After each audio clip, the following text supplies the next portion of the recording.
Orbiter X.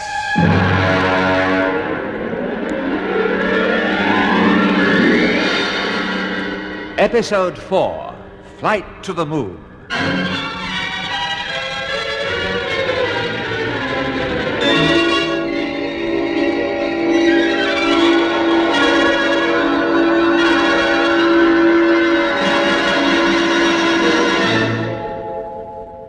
The object of the Commonwealth Space Project is to assemble the manned space station known as Orbiter X 1,000 miles above the surface of the Earth. Unknown to Colonel Kent and his ground staff at CSP Woomera, the plan is hostile to the interests of the scientific organization called Unity. Led by Dr. Max Kramer, Unity is already well advanced in space travel, and now it aims at establishing a world government by force. The Orbiter X assembly crew, consisting of Captain Bob Britton, Douglas McClelland and flight engineer Hicks, are attacked by Unitists and taken to their headquarters, where Kramer invites them to join his organization. They refuse, and in a desperate bid for freedom, they take Kramer himself as hostage and board a Unity ship which has been lined up for test flight. Kramer agrees to cooperate, but his attitude is suspiciously calm as he starts the ship's engines and turns to Bob for further orders. What are your instructions, Captain Britton? You will turn into orbit when you reach an altitude of 300 miles. We'll work out our course after that. We're lifting! Watch your controls, Kramer. It is not necessary. The ship is operated by an automatic pilot, which is preset on a fixed course. There is no need to touch the controls until we land. Oh, yes, there is. Our destination is Woomera. That is where you're wrong, Captain Britton. Our destination is the moon. What? The moon? You're crazy. Let me turn on a scanner before the acceleration hits us. Get back at your seat, McClelland. The booster jets are opening.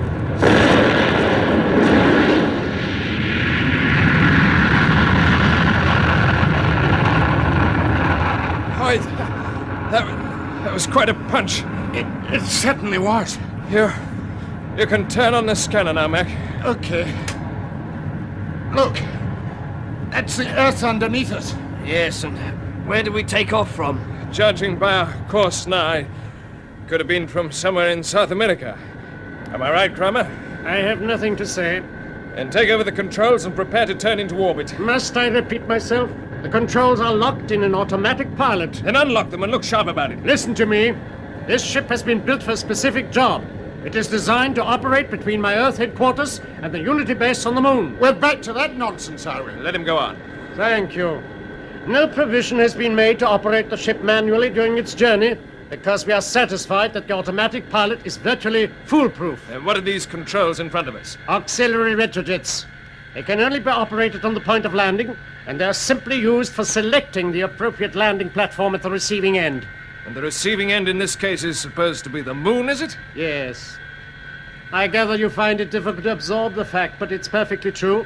My pioneers landed on the moon in the days when your Orbiter X project was still on the drawing board. Well, how could they get there without stopping at a space station for refueling? We evolved a new fuel based on the formula which the Russians used as long ago as 1959, when they launched their first successful moon probes.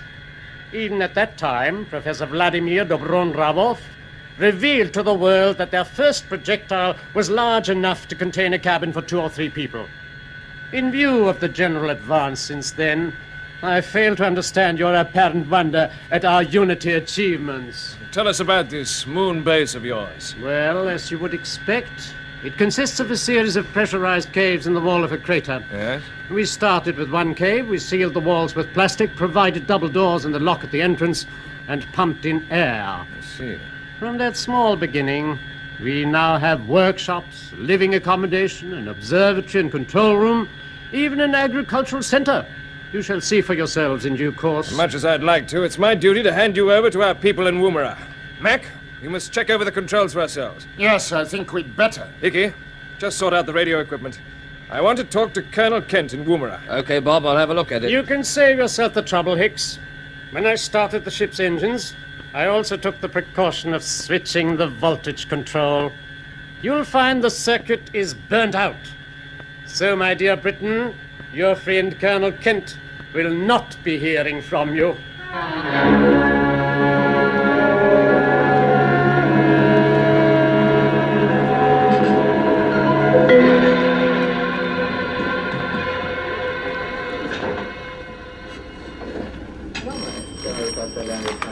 CSP Central Control, Brown speaking. Yeah? Yeah. Okay, I'll tell the Colonel. The Minister of Astronautics is waiting for you in your office, sir. Oh, good. I wanted to see him. Check with the tracking stations and let me know right away if there's any developments. Right, sir. And you might ask for a special report on the Orbiter X components. I want to be sure they're not losing height or deviating from their course around the Earth. I'll be back soon. Good day, sir. Carry on. Hello, Sir Charles. It's good of you to come along. Oh, not at all. I know you can't get away from here, and it's easy enough for me to fly over when I'm in Canberra. Oh, nevertheless, I appreciate it. Do sit down. Thank you. Can I offer you a drink? Oh, that's very kind of you. May I have a scotch and soda? Of course. Thank you. Now, what was it you wanted to see me about? I'll make it as brief as I can. Ice? Please. Yeah. Thank you. Now then, if I may just review the position. Yes, of course. I've lost my two leading assembly crews. One led by Captain Bradley in Ship Orbiter 1, the other by Britain in Orbiter 2. You know how I feel about these men. Yes, don't we all? We don't know what happened to them. All we do know is their ships are now a couple of derelicts circling out there in space. Right. And all our other ships have been grounded, pending inquiries and tests, which may go on for a year or longer. Yes, these things take time. Now, we're working on the assumption that there's a fault in the basic design of our ships. But the more I think about it, the less it satisfies me. Because I've checked hundreds of records, and I know that every component was tested to breaking point from the design stage onwards. So, we must have more tests? Which may well prove to be pointless. What exactly are you driving at? Just this. The answer to the problem is not to be found here on the ground. It's locked away inside those two derelicts 1,200 miles above the ground. You may be right, Colonel Kent, but at the moment there's no way of getting to them. That's the point. I must have permission for one more ship to take off and carry out a survey. I hate to say it, but aren't you showing some disregard for the safety of your pilots? No, sir. I'm making a formal application to pilot the ship myself, and I can handle it without a crew. Really? I admire your courage. Oh, never mind that, Sir Charles. I foresee that unless we act quickly, the whole Orbiter X scheme is in danger of being shelved indefinitely. I doubt that, you know. There's too much money sunk in it. If we have a long hold-up, people will start asking awkward questions, and the government might decide to sell out its Orbiter X interests, perhaps for dollars. I see. Yes. Perhaps I'd better have a word with the Prime Minister. That's what I hoped you'd say. You can speak to him from here. I've already asked for a line to London. It's essential that I should be given permission to go ahead with the survey, and there is one other point. What is that? As well as our manned ships being grounded, our unmanned projectiles have been grounded too. It's quite ridiculous. Typical bureaucracy. There's a moon probe should be on the launching platform now. Why can't we go ahead with that? I did have a word with the PM about it, but I'll mention it again. Thank you. Even the projectile will give my staff a little encouragement and perhaps some hope for the future. I quite agree, yes. Well, now, if you'll just show me where your phone is, I'll speak to the Prime Minister right away.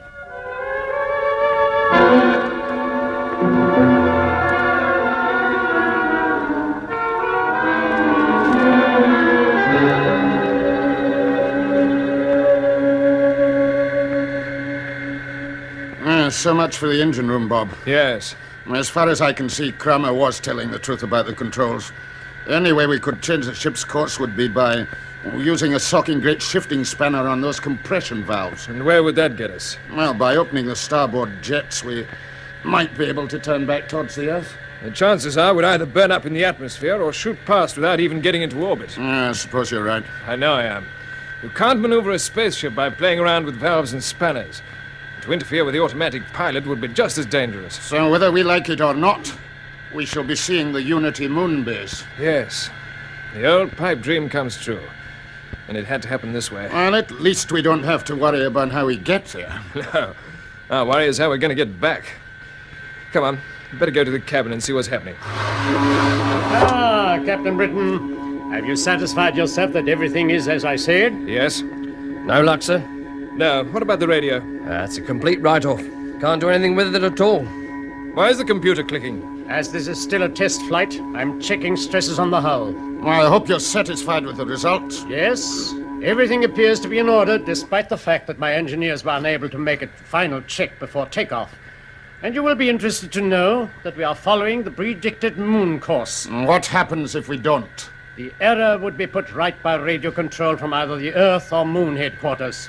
They are tracking us right throughout our journey. You once told us that all your ships are fitted with deflectors which screen them from ground tracking stations. Yes, from your stations, not from ours.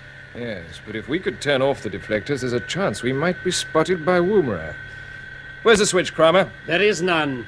The screening device and the deflector aerials are integral parts of the hull. Excuse me, sir. Yes, Hickey? When we came aboard, I noticed some short aerials up on the forward part of the hull. They're certainly not radio. Now, they could be the deflectors. Yes, the radio array is further aft. No, you're mistaken. I don't think so. You're onto something, Hickey. If I went outside with a cutter... Those aerials belong to the intercom. If you had said they were part of the navigation system, I might have believed you. Yes, he slipped up there. But what's your plan, Chief? Well, I'd like permission to go out and nip off those rods flush with the deck. Permission granted. I'll come with you. No, you don't have to, sir. I did plenty of underwater salvage work and demolition when I was in the Navy. This lark isn't all that different. You mean you'd prefer to tackle it by yourself? Well, it is a one-man job, as you might say. And you know exactly how to do it, eh? Well, I should do by now. There's some cutting equipment in one of these lockers. I saw it when I was having a scout round. Ah, yes, this is the stuff. Look out, laddie. The gear's floating all over the cabin. That gas cylinder nearly brains. Sorry, Captain Mac, I forgot about zero gravity. Don't let your enthusiasm run away with you. If I let you do this job alone, you must keep in touch with us by helmet intercom all the time. You understand? Aye, aye, sir. And check your spacesuit. Now, don't worry about the gear. We'll collect it for you. I'm all set, sir. The suit's okay. Good. Close your helmet and check intercom. I'll turn on my own throat mic so that I can keep in touch with you. Helmet closed. Oxygen okay.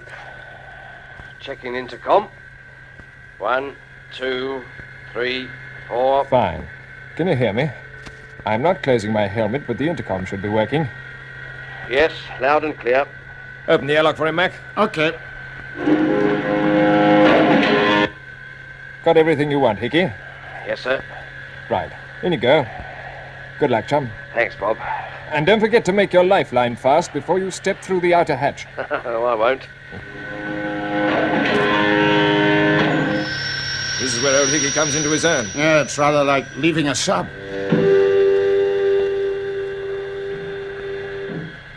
Hello, control cabin. I've opened the outer hatch. I'm stepping out. Is your lifeline fixed? Yes. I'm moving onto the deck. You know your magnetic boots won't react to all the plates. Oh, I know, sir. We can hear your thumping great footsteps in here. Are you all right, Chief? Yes. Just looking at the Earth. It's like a big green ball. Funny to think that's home. Yes. What's wrong? I'm off the deck. Using my jet pistol to get back now. That's better. I can't believe we're traveling around 25,000 miles an hour. Seem to be standing still. But the moon's a lot closer. You found the deflectors yet? Yes, I can see the ones that are in the sunlight, but can't see anything in the shade, not even my hands. Inky black. I'm going to turn on my helmet light. I started working now. I've got the heat cutter working. How are you feeling, Hickey? A bit queasy, sir, but getting over it. Good man. Oh, the cutter's going through these rods like a knife through butter. Oh, wow. What's up, Hickey? The metal I've just burnt through is shining like a diamond. That's because there's no air to oxidize it. Blooming welder's paradise, this is. Hello, Hickey? What was that? Must have been one of the rods. After I cut through them, they just stay put, so I have to throw them away. The last one hit the deck. Those little rods will stay with us like pilot fish. Yes, all the way to the moon. Kramer, what's the idea behind this moon base of yours? It provides me with a valuable source of raw materials and a place of retreat in the event of my Earth headquarters becoming untenable. So you realize that your plans for world government might not come off? No, I'm merely prepared for minor setbacks. But with a base on the moon, I can't see why you're so interested in assembling Orbiter X. After I have established the world government, the space station will be enlarged as part of the second stage of my master plan. And what is that? Only my very nearest associates know. Hello, sir. Can you hear me? Yes, Hickey. Well, I seem to have finished the job, but I'm just checking up to make sure I haven't missed anything. Good. Strange to think that the boys at Woomera might be seeing us on their tracking screens now. Don't be too optimistic. Could be hours before they pick us up. Might not even pick us up at all. We're a pretty small target. Don't let Hickey hear you say that. Break his heart. Hello, sir. We're all clear. I'm entering the lock. Fine. I'm surprised that Kramer isn't more upset about this, Bob. Yeah, so am I. I suppose he realizes there isn't much the Earth boys can do, even if we are spotted. I don't know about that. At least we'll have broken his screen of secrecy. Ah, here comes Hickey. Well done, Chief. What's it like out there, Chief? Just wait till I get my helmet off. That's better. Well, you're not cramped for space outside. Let me take that equipment for you. Thanks. I think I've done the trick. I'm afraid you've just been wasting your time, Hicks. I'm not sure about that. Anyway, Hickey, it's about time you had some rest. No, sir, I'm all right. Now listen, there's still a long way to go yet. We'll divide ourselves up into 3 watches. Mac, would you like to take the first one? Sure. I'll take the second, and Hickey can sleep right through until it's time for him to take over from me. Well, that's very good of you, sir. I'll tell you what, I'll give you both a call when breakfast is served.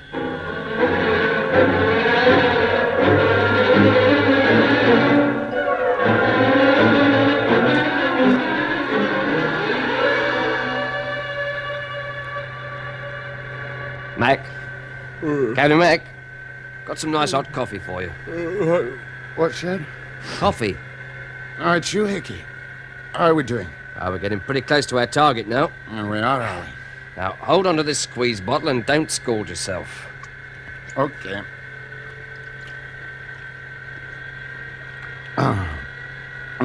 Really is coffee. How did you make it? No, I didn't. Kramer told me where to find it in the food store. Wonderful. Oh, of course, I strapped down. Did that to avoid floating in my sleep. Oh, Mac, how did you sleep? Hello, Bob. I seem to be dreaming most of the time. So did I. The space doctors say it's caused by the weightlessness. I dreamt I was floating around the Earth in a spacesuit, marooned on one of the components of Orbiter X. Yeah. What's that picture on the scanner? That, my friend, is a close-up of the moon. What? You're looking at the northern hemisphere. The large dark crater is Plato. Over to the left there is the Great Valley, cutting straight through the lunar Alps. Oh, I want to see more of this. Now, finish your coffee first. You won't be able to when the retrojets start firing. You mean we really are going to land? Yes, I don't think there's any doubt about it now. According to Kramer, we're landing in a crater which, with his usual modesty, he's called Unity. It's right on the rim of the moon as we see it from the Earth. I'll pan the television camera over to it. There it is. Not far from the crater of Wargentin. I see. Well, if that's where the moon base is, he's chosen a good spot. Yes, being on the rim, it's safe from Earth observation. Exactly. Oh, you're awake, are you, Kramer? But of course. How big is this Unity crater? It is no more than 20 miles across. And how high are the walls? The almost vertical cliffs rise to a height of 1,000 feet. There seem to be 1 or 2 breaks in them. Yes, those are canyons. And where's the base you were telling us about? Inside the western wall.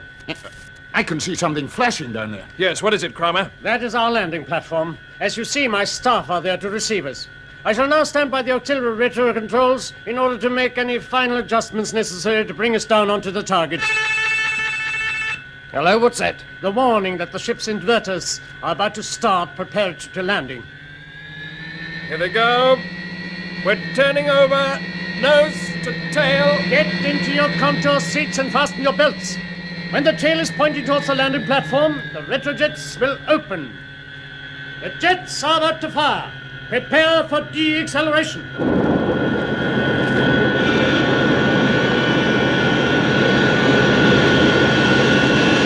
We're not braking as hard as I expected, Mac. No. I suppose Kramer knows his stuff. But if I was at the controls, I'd open the auxiliaries pretty quickly. He's doing it now. Something's wrong. Bob, look at the scanner. We're turning away from the landing zone. Yes, and we're still coming down too fast. Kramer, what's the trouble? A fault in the fuel supply to the auxiliary compressors. I must get to the taps. Where are they? On the starboard bulkhead, by the chair where my engineer would have been on duty. Can't do it on his own. Mac, Hickey, give him a hand. Right. Leave it to us. Yeah, hold on yourselves. If you let go, the G-thrust will throw you through the bulkheads. Don't worry. We'll hold on. All right, come up. I'll take the controls. Keep them steady as they are. Okay. Right, Kramer, we've got you now. Come on, over we go. Hang on to the hand grip. Help me into the engineer's seat. That's it. Now return to your own. Quick as you can. You've got about 30 seconds. Come on, Hickey. Okay, Mac. If he gets the jets on full boost while we're crossing the cabin, we'll be finished. I have located and corrected the fault. Hold it, Kramer. Wait for the boys to get into their seats. Hurry up, Mac. All right. Wait there, Bob. Okay, Bob.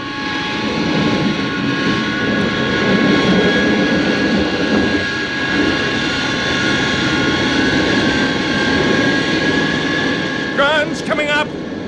There are too many rocks. I'm aiming towards a small crater. Stand by for crash landing. Here we go.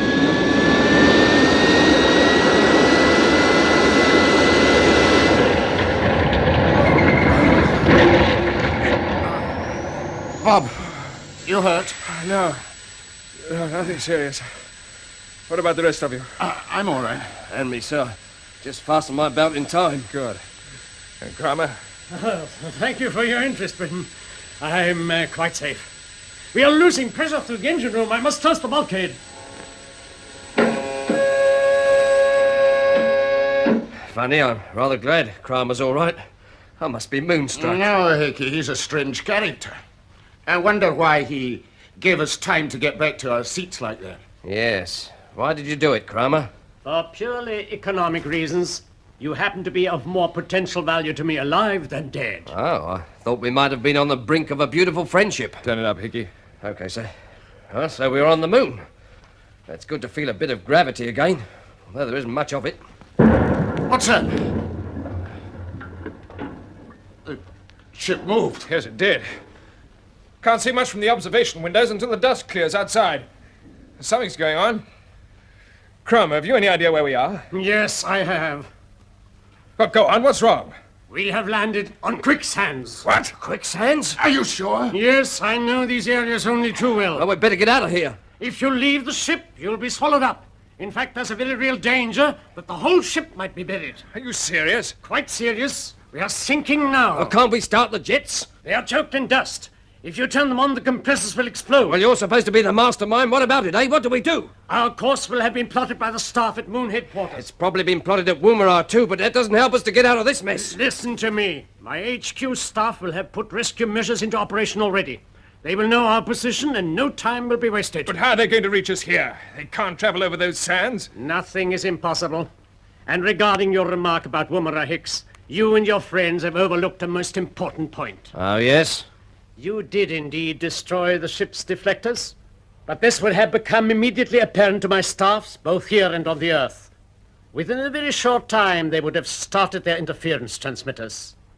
We'll have been screened from your tracking stations throughout our entire journey. I shouldn't be too sure about that if I were you. As you say, nothing is impossible. And strange things can happen to space radio.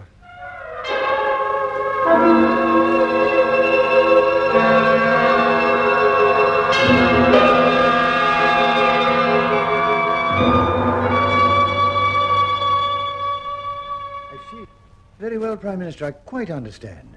I'll tell Colonel Kent. Thank you. Goodbye. Well, Sir Charles, what's the verdict? Well, as you heard, Kent, I put all your points to him. Your offer to take up a ship single-handed is regarded as a very gallant gesture. He asked me to tell you that. Thank you very much. But has he given permission for me to go ahead and do it? No. He's got to discuss it with the Commonwealth governments. There'll be a meeting in about 6 weeks' time. 6 weeks? Yes, I explained the urgency. And what about the moon probe? The moon probe. Oh, well, he was good enough to leave that to my discretion, providing I keep him well in the picture, of course. At least we've won a point there. I take it you've no objection to me launching the probe? It's rather difficult, Kent. You see, the PM drew my attention to the fact that if there should be an unforeseen accident on the firing platform, I'm not saying that it's likely, but if there was an explosion, and if it involved any serious loss of life, the results would be most damaging to all of us. So the main risk is to our reputations, is it? No. I'm considering the broader issues, the entire Orbiter X project, in fact. So even the probe remains grounded, does it? In the circumstances, I do feel it would be foolish to take any unnecessary risks for no immediate reason. And that's your final word? I'm afraid it must be, for the moment. come in. Yes, Brown, what is it? I've just had a tracker report in, sir. I thought you ought to be told right away. Well, what is it? An unidentified flying object has been seen approaching the moon at 1835. What? There was a good deal of interference, but the report has been confirmed by no fewer than 10 tracking stations. Couldn't this object have been a meteorite? Not a chance of that, sir.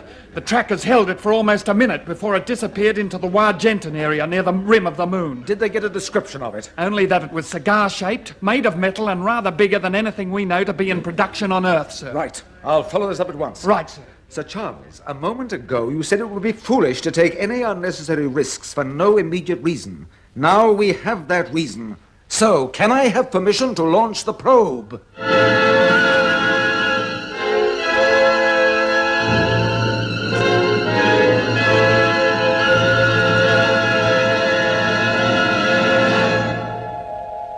That was the 4th episode of Orbiter X, an adventure in the conquest of space by B.D. Chapman. It was produced for the BBC by Charles Maxwell.